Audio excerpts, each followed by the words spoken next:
इस समय वर्तमान में वृंदावन है, इसमें मकान बहुत बन गए, कंक्रीट का जंगल खड़ा हो गया, लोहे लक्कड़ का जंगल खड़ा हो गया। सन 1981 में हमको श्री सद्गुरु भगवान की कृपा से उनके ही चरणों की सनिधि वृंदावन में प्राप्त हुई। 1981 का वृंदावन। यमुना जी का जल इतना स्वच्छ था कि आप अंजलि भर भर कर भरपेट पी लो। और वृंदावन की परिक्रमा कच्ची थी, पक्की सड़क तो थी ही नहीं, दोनों तरफ इतने सघन वृक्ष थे। आज जो तटिया स्थान में लता पताओं की वृक्षों की शोभा दिखती है, वो प्रायः वृंदावन में सर्वत्र वैसी ही शोभा थी। हरि जी की बगीची अलग, रंग जी की बगीची अलग, गोविंद देव जी की बगीची अलग, गोविंद बाग अलग, गोपीनाथ बाग अलग, राधा वल्लभ जी की बगीची अलग। जितने मंदिर थे उनके बड़े बड़े बगीचे थे, वे खूब हरे भरे थे, पुष्पों से लदे हुए थे।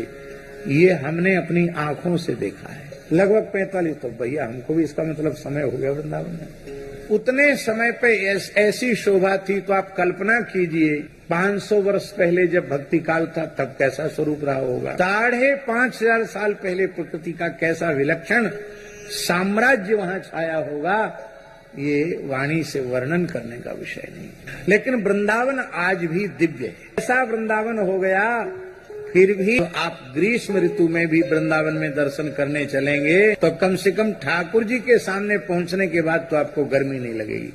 फव्वारा चल रहा है, सुंदर मोगरे की बेला की लड़ियों से फूल बंगला बना हुआ है, उसकी सुंदर भीनी भीनी खुशबू बाहर तक आ रही है, गुलाब जल छिड़का जा रहा है। तो राधा वल्लभ जी में चले जाओ, चाहे राधा रमण जी में चले जाओ, चाहे बिहारी जी में चले जाओ, चाहे जितने तपा की गर्मी हो, लेकिन वहां खड़े हो जाओ तो आपको नहीं लगेगा कि वृंदावन में गर्मी है।